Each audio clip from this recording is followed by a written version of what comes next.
بسم اللہ الرحمن الرحیم۔ السلام علیکم مائی یوٹیوب فیملی، میں ڈاکٹر عظمیٰ شفاعت۔ تو آج میں پھر ایک بار ایک نئے ویڈیو کے ساتھ آپ لوگوں کے سامنے حاضر ہوں، جس کا موضوع ہے اللہ کا انسان سے شکوہ۔ یہ ایک میرے سبسکرائبر کے ڈیمانڈ پہ میں ویڈیو بنا رہی ہوں۔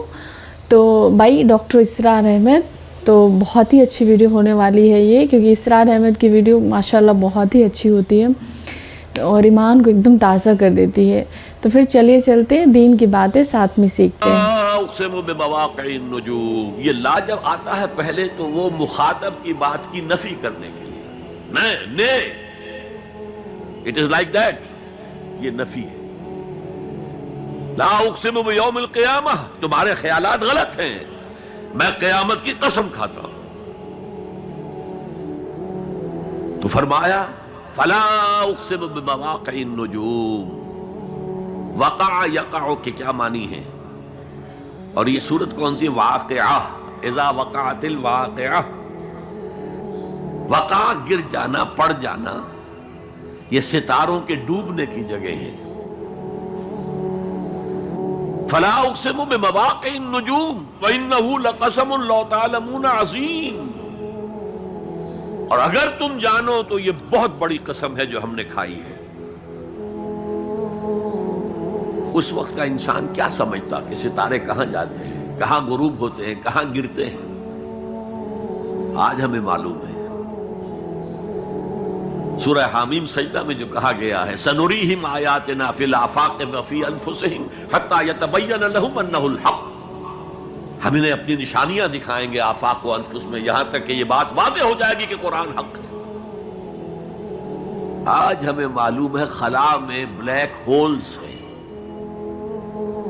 اور یہ بلیک ہولز بڑے بڑے ستاروں کے پچکنے سے، پچک جانے سے پیدا ہوئے، اور جب وہ بڑے ستارے پچکتے ہیں، جو خلا پیدا ہوتا ہے، ویکیوم، اس میں بڑی طاقت ہوتی ہے، اس کے پاس سے کوئی سیارہ، کوئی ستارہ گزر جائے اسے کھینچ لیتا ہے قبر کے اندر۔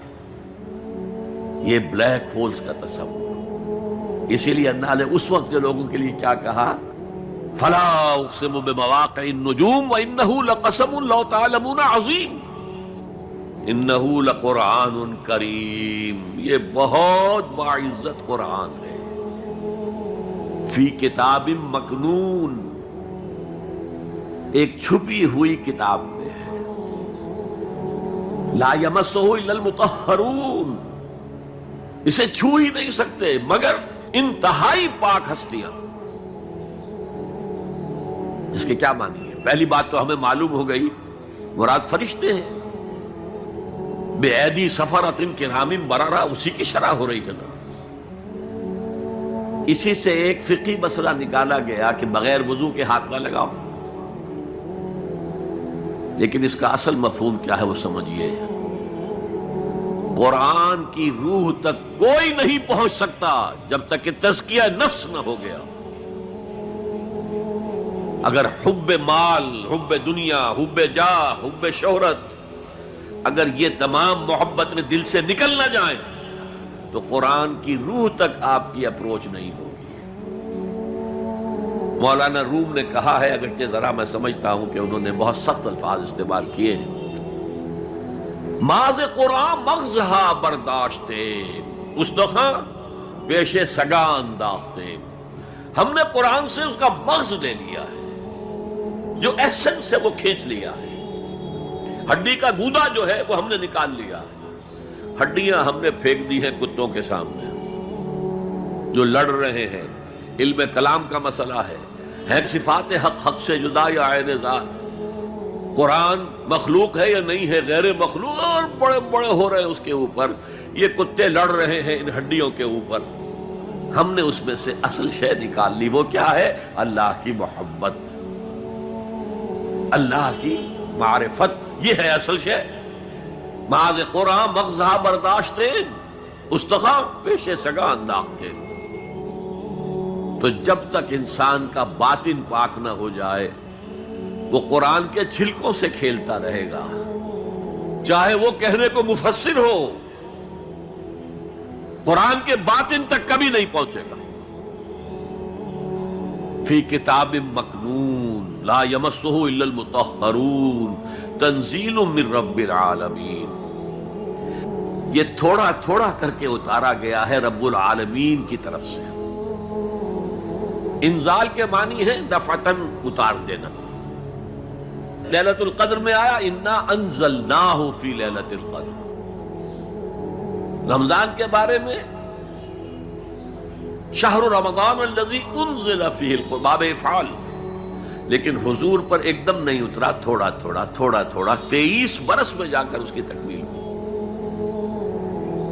اب دیکھیے جو شکوہ کیا اللہ نے، کیا اس جیسی نعمت سے تم مداہنت کر رہے ہو، بے اعتنائی کر رہے ہو، اسے پڑھتے نہیں ہو، اسے سمجھتے نہیں ہو، اس پر عمل نہیں کرتے، اسے اپنا امام نہیں بناتے. تمہارا طرز عمل یہ ہے، بلکہ تم نے اپنا نصیب یہ بنا لیا ہے کہ تم اسے جھٹلا رہے ہو. غور کیجئے، جھٹلانا جو ہے دو طرح کا ہے. ایک ہے زبان سے کہنا، یہ نہیں ہے، کوئی اللہ کا کلام نہیں ہے، یہ قرآن وغیرہ جھوٹ سب اساطیر الاولین ہے، یہ محمد نے گھڑ لیا ہے وغیرہ وغیرہ، جھٹلانا ہو گیا. ایک جھٹلانا ہے عمل سے جھٹلانا. مان تو لیا اللہ کا کلام ہے، لیکن اس کی حرام کردہ شے کو اپنے لیے حلال کیا ہوا ہے. حدیث نبوی ہے ما آمن بالقرآن من استحل محارمہ. اس شخص کا قرآن پر کوئی ایمان نہیں ہے جو اس کی حرام کردہ چیز کو اپنے لیے حلال ٹھہرا لے. اس سے اعتبار سے غور کیجئے، اور اس کی مثال بھی دی ہوئی ہے سورہ جمعہ میں. مثل الذین حملوا التوراۃ ثم لم يحملوها كمثل الحمار يحمل اسفارا بئس مثل القوم الذین كذبوا بآیات اللہ واللہ لا يهدی القوم الظالمین. مثال ان لوگوں کی جو حامل تورات بنائے گئے تھے اور پھر انہوں نے اس کی ذمہ داری کو ادا نہیں کیا، اسے قائم نہیں کیا، اس کے احکام پر عمل نہیں کیا. جیسے فرمایا ہے سورہ اعراف میں قل یا اہل الکتاب، کہہ دیجئے اے نبی صلی اللہ علیہ وسلم، اے کتاب والو لستم علی شیء حتی تقیموا التوراۃ والانجیل وما انزل الیکم من ربکم.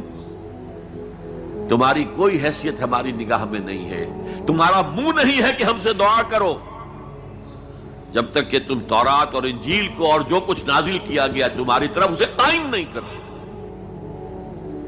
آج اللہ ہماری دعائیں نہیں سنتا. 30 لاکھ جا کر حج کرتے ہیں. دنیا کے حالات میں کوئی ذرہ برابر فرق آتا ہے؟ اول تو حرام کی کمائی سے حج ہو رہا ہے، تو حج ہے ہی نہیں سرے سے. جو کچھ کرتے گئے تھے سودی کاروبار وہی آ کر دوبارہ شروع کر دیا. سرکاری ملازم تو جو رشوت پہلے لے رہے تھے اس کے بعد آ کر شروع کر دیا. یہ کیا ہے؟ یہ تکذیب بالعمل ہے، جھٹلانا ہے. تم نے اپنا نصیب یہ بنا لیا ہے کہ تم قرآن کو جھٹلا رہے ہو جیسے کہ انہوں نے جھٹلایا تھا. مثل الذین حملوا التوراۃ ثم لم يحملوها كمثل الحمار يحمل اسفارا. ان کی مثال ان گدھوں کی سی ہے جن پر کتابوں کا بوجھ لاد دیا گیا. مکالمات فلاطوں، گٹھڑی باندھ کر گدھے کے اوپر رکھ دیجئے تو کیا وہ واقعی منطقی اور فلسفی بن جائے گا؟ یہ مثال اللہ دے رہا ہے. اور یہ مثال کیوں دی گئی ہے؟ اس آئینے میں ہمیں ہماری تصویر دکھائی گئی ہے. تم اگر قرآن کا حق ادا نہیں کر رہے تو تمہاری مثال وہی ہے جو یہود کی تھی. بئس مثل القوم الذین کذبوا بآیات اللہ. بری مثال ہے اس قوم کی جس نے اللہ کی آیات کو جھٹلایا. تو زبان سے تو یہودیوں نے کبھی نہیں جھٹلایا تورات کو، عمل سے جھٹلایا ہے. یہ وہ 5 مقامات ہیں جن میں اللہ تعالیٰ نے خود اپنے کلام کی ثنا بیان کی ہے، تعریف کی ہے، اس کی عظمت کو بیان کیا. اب میں آپ کے سامنے ایک حدیث رکھنا چاہتا ہوں. حضور نے کیا فرمایا؟ ایک حدیث سنا چکا ہوں آپ کو. عن عثمان بن عفان رضی اللہ تعالی عنہ قال قال رسول اللہ صلی اللہ علیہ وسلم خیرکم من تعلم القرآن وعلمہ. تم میں سے بہترین لوگ وہ ہیں جو قرآن سیکھیں اور سکھائیں. یہ حدیث بڑی عجیب ہے، یہ ترمذی میں بھی ہے اور دارمی میں ہے، اور اس کے راوی حضرت علی ہیں رضی اللہ تعالی عنہ۔ عن علی رضی اللہ عنہ قال، حضرت علی فرماتے ہیں انی سمعت رسول اللہ صلی اللہ علیہ وسلم یقول، میں نے سنا اللہ کے رسول صلی اللہ علیہ وسلم کو یہ کہتے ہوئے، انہا ستکون فتنۃ، ان قریب ایک بہت بڑا فتنہ رونما ہوگا۔ حضرت علی فرماتے ہیں قلت، میں نے عرض کیا مل مخرج منہا یا رسول اللہ، اے اللہ کے رسول یہ فرمائیے اس فتنے سے بچنے کا، نکلنے کا راستہ کون سا ہوگا؟ جیسے آپ بڑے بڑے حالوں میں دیکھتے ہیں ایگزٹ، عرب ممالک میں لکھا ہوتا ہے مخرج، اگر کہیں آگ لگ جائے، کہیں دھواں بڑھ جائے تو نکلو، لال جو روشنیاں ہیں ان کے اندر جو نیچے دروازے ہیں ان کی طرف جاؤ، یہ مخرج ہے جان بچانے کے لیے۔ یہاں ایک لحظہ توقف کر کے ہمارا اور صحابہ کا جو فرق ہے اس کو نوٹ کر لیجئے۔ اگر ہم ہوتے تو کیا پوچھتے، حضور یہ فتنہ کب آئے گا، کدھر سے آئے گا، کیوں آئے گا، کیا ہوگا، یہ سارے سوالات کرتے نا، جن کا عمل سے کوئی تعلق نہیں، معلومات ہے۔ حضرت علی نے کچھ نہیں پوچھا، بس آپ نے فرما دیا کہ بہت بڑا فتنہ ہوگا، تو بس ہمیں یہ بتائیے کہ اس سے نکلنے کا راستہ کیا ہے۔ اب سنیے حضور کی زبان سے قرآن مجید کی مدح۔ قال کتاب اللہ، فتنوں سے بچانے والی اللہ کی کتاب ہے۔ فیہ نبأ ما قبلکم، اس میں تم سے پہلے جو تھے ان کی بھی خبریں ہیں، قوم نوح اور قوم عاد اور قوم ثمود اور قوم مدین اور آل فرعون اور سدوم اور عمورہ کی بستیوں کے حالات ہیں کہ نہیں؟ وَخَبَرُ مَا بَعْدَكُمْ، اس میں تمہارے بعد جو آنے والے حالات ہیں وہ بھی درج ہیں، ذرا کھدائی کر کے نکالنا پڑتا ہے ورنہ حالات موجود ہیں۔ ایک اوپر کی چیز ہے، سامنے کی چیز ہے، ایک ذرا اندر سے کھدائی کر کے، لیکن یہ کہ حضور فرما رہے ہیں خبرو ما بعدکم وحکم ما بینکم، اور جو بھی اختلافات تمہارے درمیان ہوں گے ان کا فیصلہ بھی اس کتاب میں موجود ہے۔ کاش کہ ہم اپنے مذہبی اختلافات کو رفع کرنے کے لیے قرآن کی طرف رجوع کریں، جو حبل اللہ ہے، واعتصموا بحبل اللہ جميعا ولا تفرقوا۔ تو فرمایا کتاب اللہ فیہ نبأ ما قبلکم وخبر ما بعدکم وحکم ما بینکم، هو الفصل لیس بالحزل، وہ فیصلہ کن کلام ہے، ایسے ہی یاوہ گوئی نہیں ہے، یہ قرآن کی آیات ہے۔ انہ لقول فصل وما هو بالحزل، سورہ تاریخ کے اندر آیا، تاریخ میں هو الفصل لیس بالحزل من ترکہ من جبار قسمہ اللہ، اگر کوئی جبار شخص اپنی سرکشی میں اس قرآن کو ترک کر دے گا اللہ اسے پیس کر رکھ دے گا۔ وَمَنِ ابْتَغَى الْهُدَى فِي غَيْرِهِ أَضَلَّهُ اللَّهُ، اور جو کوئی ہدایت حاصل کرنا چاہے گا قرآن کے سوا کسی اور چیز سے، اللہ اسے لازماً گمراہ کرے۔ ماشاءاللہ سے بہت ہی خوبصورت بیان تھا یہ ڈاکٹر اسرار احمد صاحب کا، مجھے بہت ہی اچھا لگا۔ مطلب یہ اندر کے انر سول کو ایک دم بولتے ہیں نا، ایمان تازہ کر دیتا ہے۔ جب میں ان کی ویڈیو دیکھتی ہوں تو مجھے بہت ہی اچھا لگا یہ ویڈیو۔